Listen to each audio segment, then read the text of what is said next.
Oh. Can you read my writing? Yeah. Okay. Oh, this is where it stops because that's the second one. I don't know what that is. Okay. Here we go. Hi, that was our theme music. We never know what it is because we just change it up. I'm Hillary. I'm Davida. We're the two Pilates chicks. And welcome, season 4, episode 11. Yes. And we are talking about, and this has come up because both of us have, well, I have the teacher training program, and then you run your studio within the club that you're at, Brentwood Country Club, shout out. And so the realities of teaching. Yeah. That people go through teacher training, we come out, we're like, woohoo, teachers! And then the reality of what that really means can be a huge wake-up call. It can. How to get started teaching, all the other things besides actually just teaching Pilates that we have to do as Pilates teachers.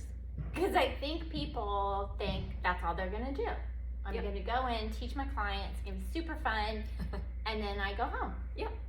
And everybody's happy and dandy. Yeah. No issues, no problems. Yeah. But in reality, and we'll talk about kind of where you teach, but let's kind of start with that moment of, you're a teacher now, you're going out into the world, it's super scary and exciting, and you're at the studio that you've been hired at or whatever, but you have no clients yet. Yep. So all of a sudden it's like, you have to have clients. Yeah. So it's like, now what? Now what? So that's kind of one of the realities is building that clientele, building your schedule. Yeah. And you can't be picky about it. Yeah. When you're starting out. And the reality is you've got to kind of take what comes at you, no matter what hour it is, and build that schedule. Yeah. And that's an important thing for new teachers or teachers in a new space. Yeah, like maybe you move to a new city, new town, new studio, whatever. And having to just kind of take whatever there is at first. Yeah, like you're the new person. You're the new person, so you take whatever hours. If somebody says, I want to come in at 8 a.m., you're like, okay. And if someone's like, well, well, 6 a.m. Oh, yeah, yeah, well, 6 a.m. That's what I started, 6 a.m. I did a couple 5:30s at one point. No. And that I think I had a 5:30 Tuesday, Thursday. I did. Yeah, not so fun. Not so fun. The first time somebody no-showed on me for a 5:30, I said, never again. But I took it at the time because it was a client and I was a new teacher. Yep. And then, so it can be, and I know it's hard because, you're just teaching, and I think there's also, especially with social media nowadays, there's this whole view of what being a Pilates teacher is. It looks perfect like schedule. just like, I'm da-da-da, but it's like the reality is when you leave, you could have that 5:30 client and then not teach again till 9 and then have a 9 and then not teach again till noon but then come back at night. I mean, it's like, because I just took whatever client the studio owner gave me no matter what. Yeah, and I did that too. For years.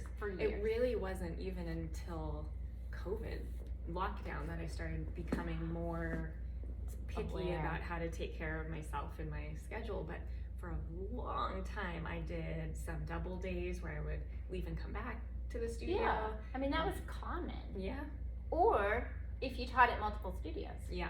I'm just driving around back Driving and forth. around. So that also is a reality. So I think that aspect of getting into a studio and having that perfect schedule, like, oh yeah, I only want to teach from here to here. Yeah. It doesn't work that way. I'm going to teach from 10 a.m. to 2 p.m. Perfect. Every day. Yeah. And nobody will cancel. No one will cancel. Everybody That's will... another reality of this situation is the oh my God. Cancellation, rescheduling, clients being sick, clients going out of town, clients switching, wanting another day. Mm-hmm. That's all, you're managing that as well. Scheduling schedule management. Yeah. Of not just our own schedule of like what we wish we want to teach, but the reality of what is happening. Then the clients' schedules. Clients have lives. We all have lives, right? So things come up. People will cancel. There's annoying people that will late cancel a lot. Keep charging. Yeah, and we have to decide if we want to keep working with somebody, if they keep late canceling, if it's annoying, or if it's fine. We're like, well, we have a cancellation policy, so that's Here why. you go. Yeah, and I think it's really, I think when you're building that clientele and you're figuring all that out and you're taking clients and then the schedule shifts, it's like that's the reality of teaching Pilates. Yeah. It's not like I woke up one day, and I know you have too, where you had 8 clients, and then by 8 a.m. you're like, I have 3 clients. Yep. Like your whole day blows. My whole day blew apart. It's like, and that's happened recently. I texted you, I'm like, what you doing? My day blew up. I'm at home. Like, yeah, and it happens. It does, but I think it's like that's another reality. It's like it's not like a typical 9 to 5 job. Yeah, it's gonna change pretty often. Even like, so for me, I have a pretty consistent 7 to 2 or 7 to 3 schedule, but even within my like pretty normal schedule, like it changes all the time, and I'll have a huge gap here, and then somebody wants to come in later, and then, you know, lots of different changes, even once you've built up that clientele, and even once you've built your schedule in.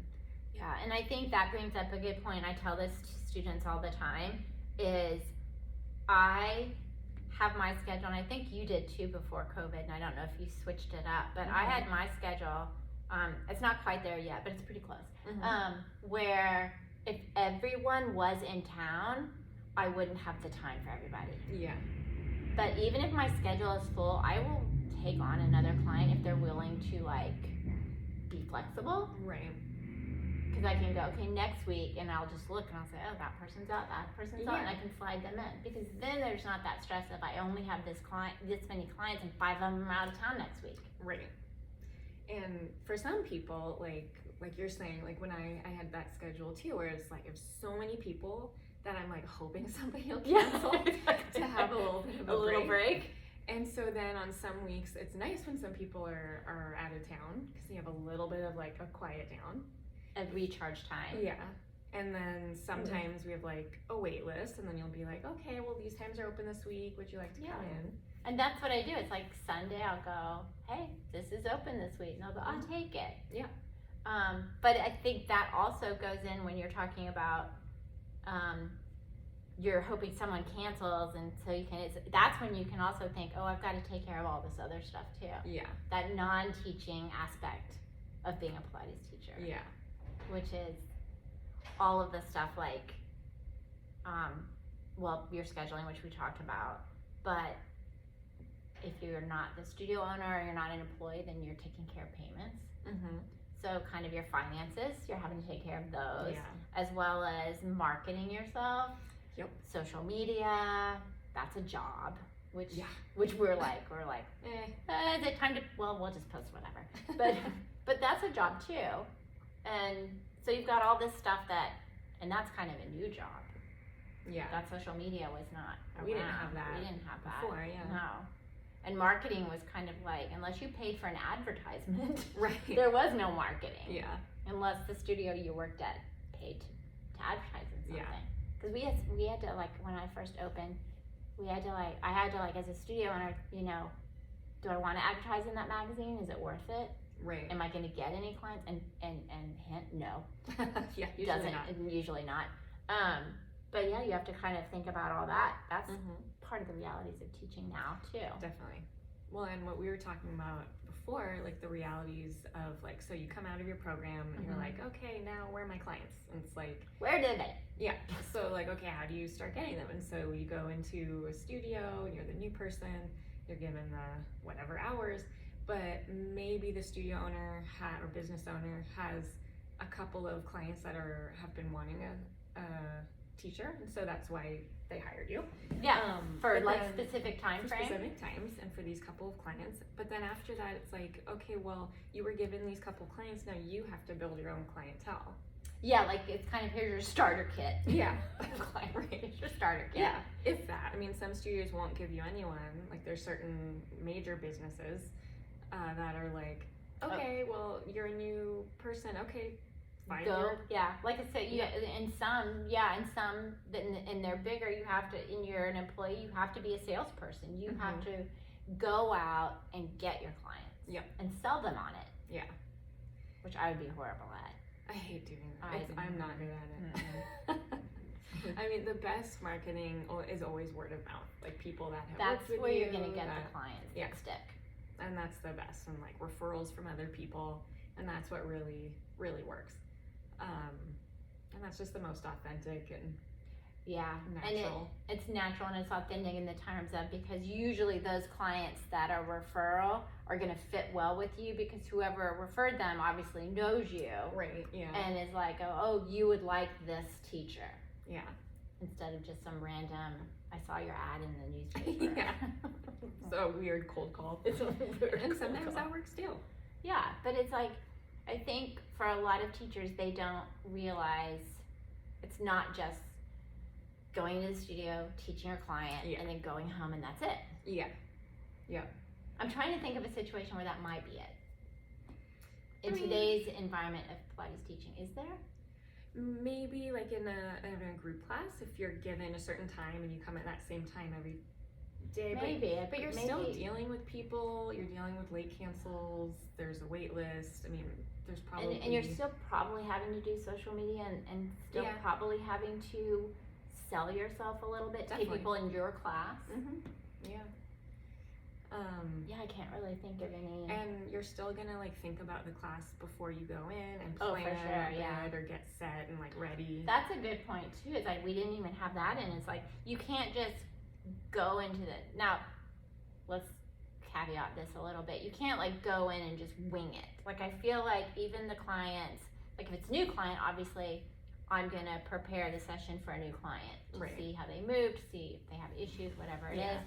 And then those clients that we do have, we might have something in our brain that we want to like go with. Yeah. So we don't walk in going, I don't know, let's do this today. It's kind of like you have some sort of, like I always have a plan. Idea. To assess. And some people don't, like I know some people like to plan like exercise by exercise and then adjust as they see their client that day. Some people don't like to do a very set plan, but they have an idea of what this person needs because you've worked with them before. You know their body. Like, and I tend to do that. Like I think about the person beforehand, like the night before. I look at my schedule. Who am I teaching tomorrow? You have some idea. Yeah. So you're working from home. Yeah. So that's another. You're not just teaching the person. There's other aspects of teaching. It's like that you have to do. Yeah.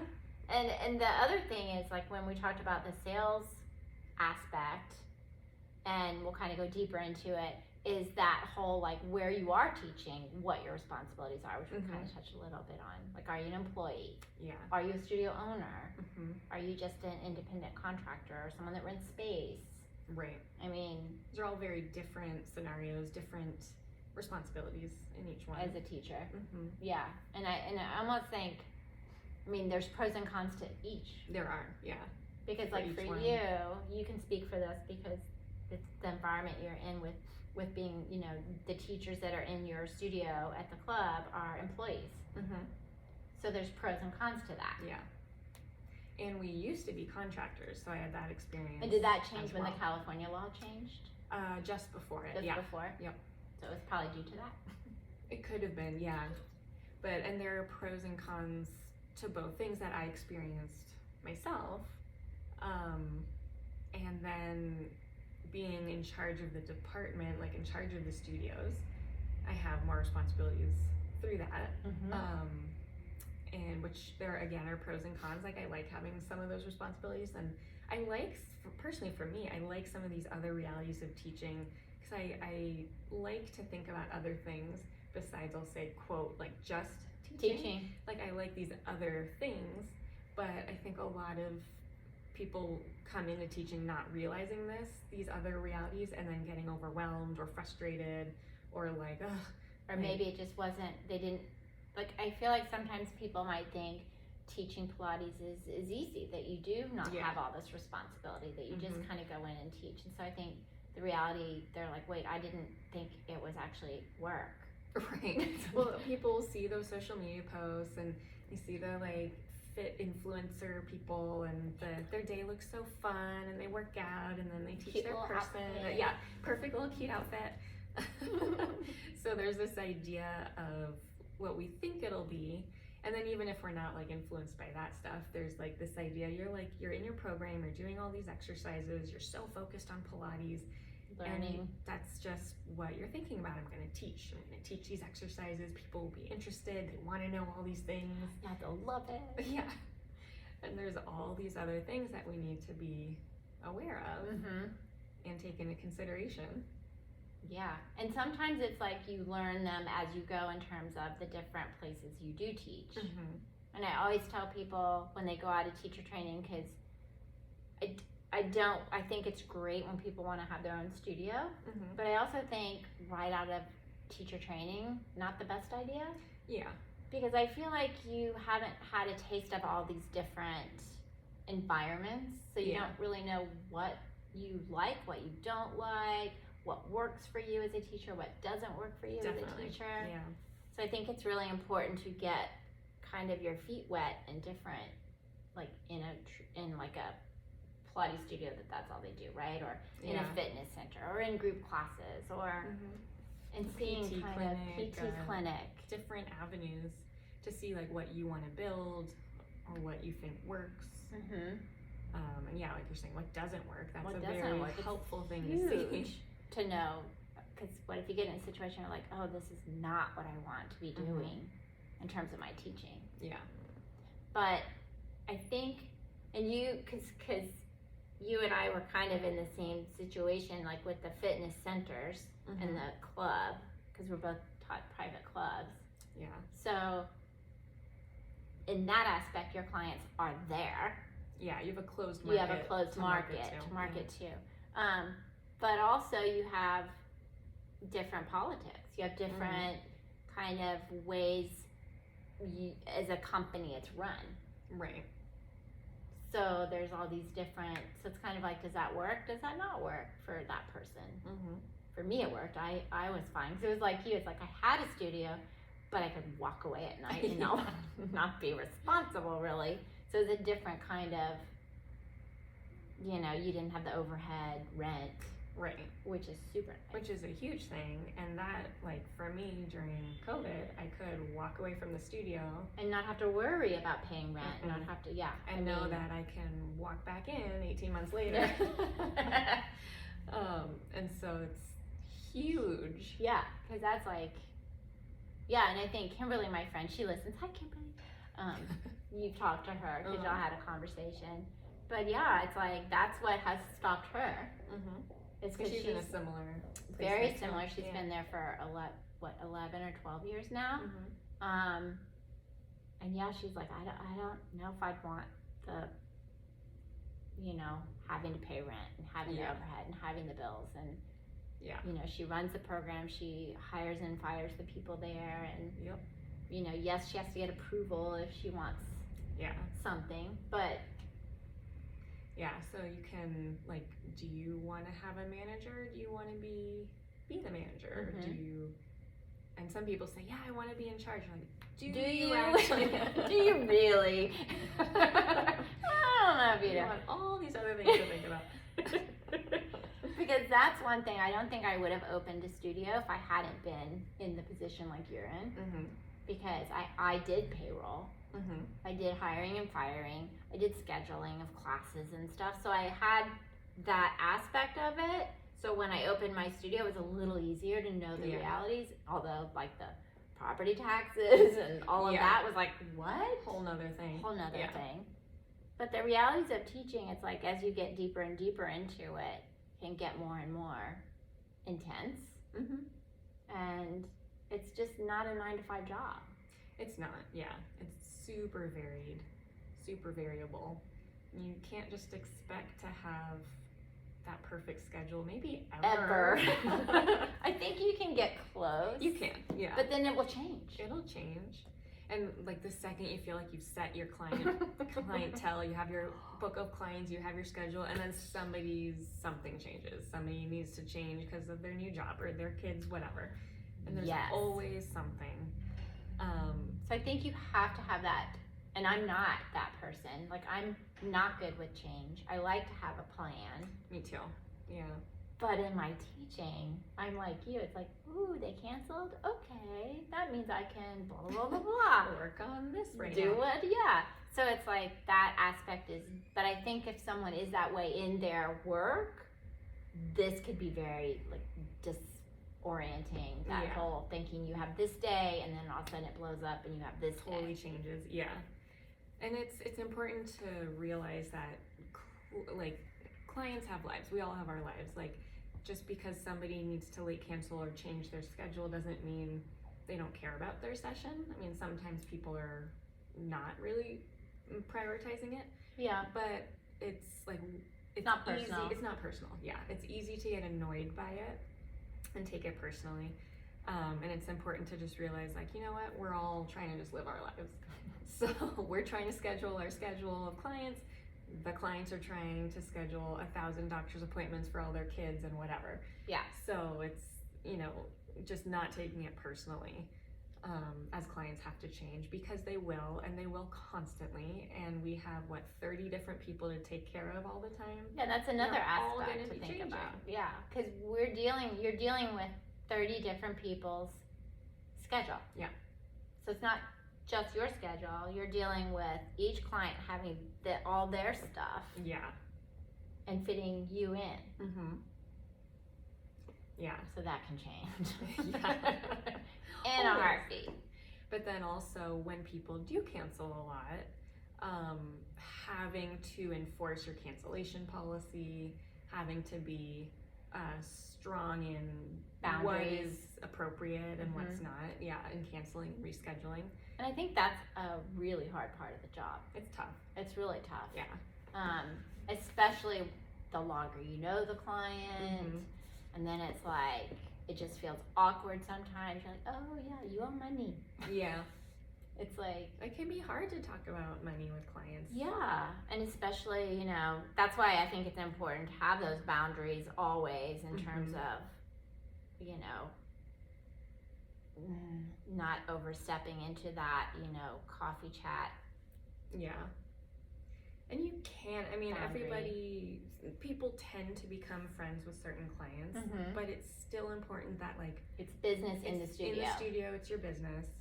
And not allowing friends to say, oh, well, can I get 50% off? Or, oh, can I get like 10 sessions for the price of one? Or like trades or, you know, taking advantage of your time. So it is very important and a hard thing, again, to maintain those boundaries. Yeah. Especially when you're close with a client, especially when it's a friend. Yeah. Yeah, and I think you hit on it when you're in the studio, it's business, and I know you've probably seen it too, of teaching is like, I've seen those teachers that become friends with their clients, like going out and doing all these things and socializing, and then they talk about it in the studio, and then guess what, over time, that client is no longer a client, and they stop doing Pilates because in their brain it becomes this, oh, I'm just hanging with you anyway, so we'll just go out. And then all of a sudden they're not the client anymore. Yeah. I mean, it's okay if somebody falls off the Pilates train and they stop doing happens Pilates all and you're the time. still friends with them.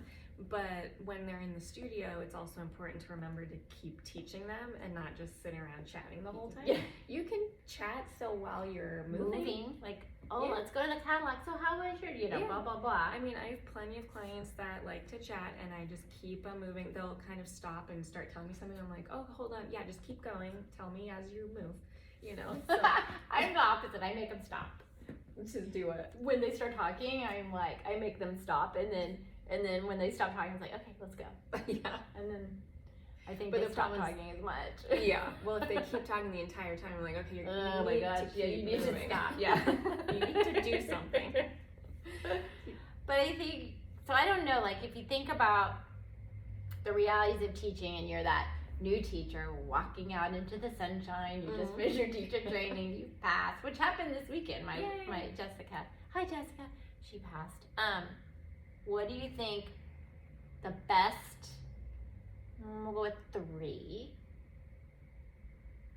pieces of advice in terms of realities of teaching would you maybe give that teacher that's all like, I'm gonna teach, it's gonna be great. Well, I think which it is, don't get us wrong. It is, yeah. But there's all these other things to think about too. The first thing I've told a lot of people are like, look, teaching Pilates is maybe, let's say, 40% actually Pilates. Teaching. The other, like actual Pilates, teaching Pilates. The other 60% is all these other things, planning your sessions, the business side of things, dealing with different personalities, maneuvering our schedules, just all these things that we need to remember and think about and work on. But then not taking it personally when people cancel, because it's gonna happen. It's gonna happen, and it's gonna be constant all the time. People will always be changing, rescheduling, canceling. I mean, it's pretty standard in working in Pilates. Yeah, working in a client-based field like this, anything, hairstyling, it's constant. It just is. Yeah.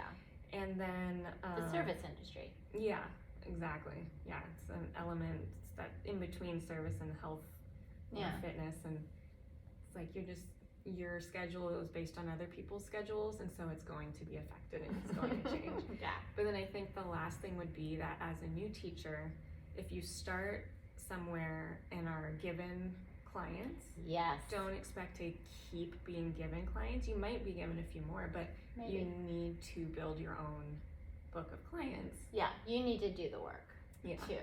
You can't rely on somebody else all the time. It's not fair. Yeah, to anybody. Yeah. But then when somebody does give you a client and that person wants a certain time, it's like, okay, maybe you're just gonna have to do that time even if you don't like it. Yeah. And I think that's one thing I would tell, well, I do tell my students walking out is like, you can't be picky when you're new. Yeah. And I think for me, it's like, when you get into a studio, they've hired you. If you're like in an employee situation or they hired you because they need an evening, someone in the evening. Certain times, they have clients that want the evening. They have clients that want weekends. They have clients that want this. And so if you go in there and that's what they hire you for, you can't then get those clients and then decide, well, now I'm in here. Okay, I don't want to do these hours anymore. I want these hours. Right. Yeah, these hours don't work for me. They don't work for me. Well, that's what you were hired for. Yeah, because the reality is, you're in that studio because they needed someone for these times, for these clients that they didn't have anybody to do. And so, I know for me, it's like I've never given up times, meaning I had clients in the early morning, I had clients late at night. Yeah. I never ever in my whole teaching career said I'm not going to teach those times anymore when I had clients. Right. Now if clients moved, I remember one, she was my last hang on for late evenings. And I was like, oh my God. And she got a new job. And she comes in and she says, we're going to have to rethink my times because I have a new job and so I'm going to have to come at lunch. And I was like, yes. Nice. Yeah. But it's like it's like you can't sit there and, okay, now I've got this, so I'm going to get rid of all this. Yeah. I just don't think that's right. No, I mean, and for years I had people in 5 and 6 p.m. slots, and I was just like, oh, I really don't want to do those times anymore. But I kept them because they wanted those times, and those people kept coming for those times. Yeah, and at a certain point, they depend on you, right? Yeah. You're their teacher. They depend. Like you agreed to teach at this time, and all of a sudden you're gonna say, no. Yeah. I mean, and if a life event occurs and that's different. That's different, and you need to take care of yourself, and if you now have a kid and you can't do this time, or there are reasons. There are reasons. But to just say, yeah, I'm done with this time.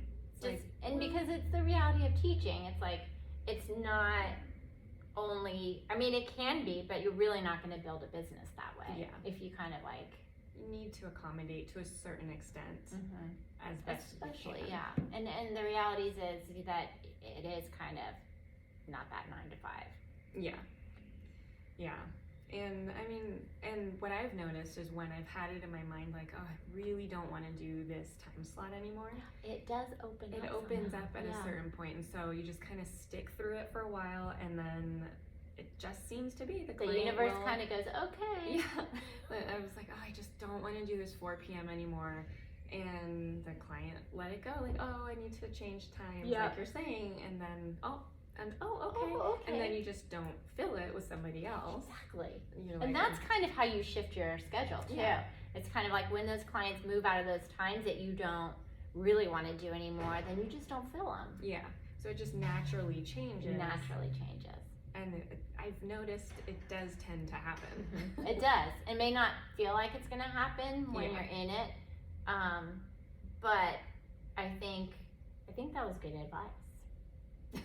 Those 3. I don't think I have anything to add to that that I can think of, except I do think it's important to just kind of the situation you're in, whether it's your studio employee or in a club, whatever it is that you know that is your job, and whatever guidelines and policies and things they have set up, I mean, you need to follow them. them, and that's kind of, but then that's why you kind of move and kind of figure out what works for you.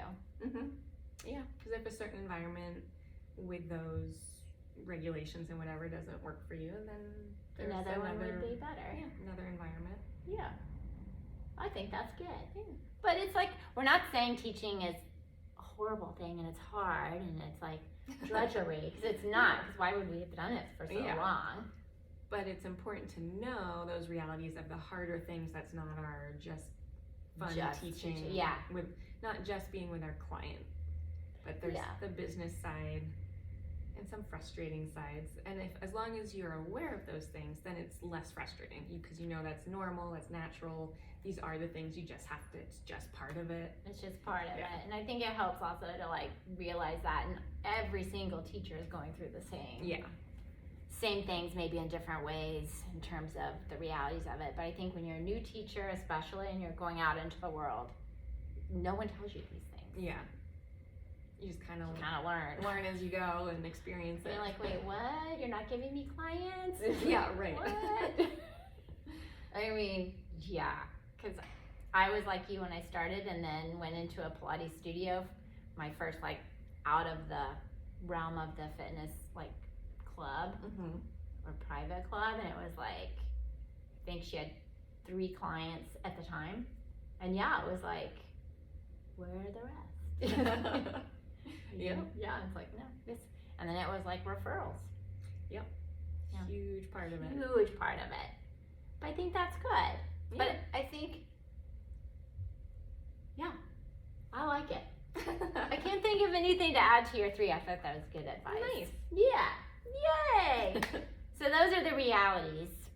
And if anyone has any we forgot, we'd love to know, because I feel like there's stuff where we're like, plenty of stuff. I know. Building a website. Yeah. Website, social media, the business side.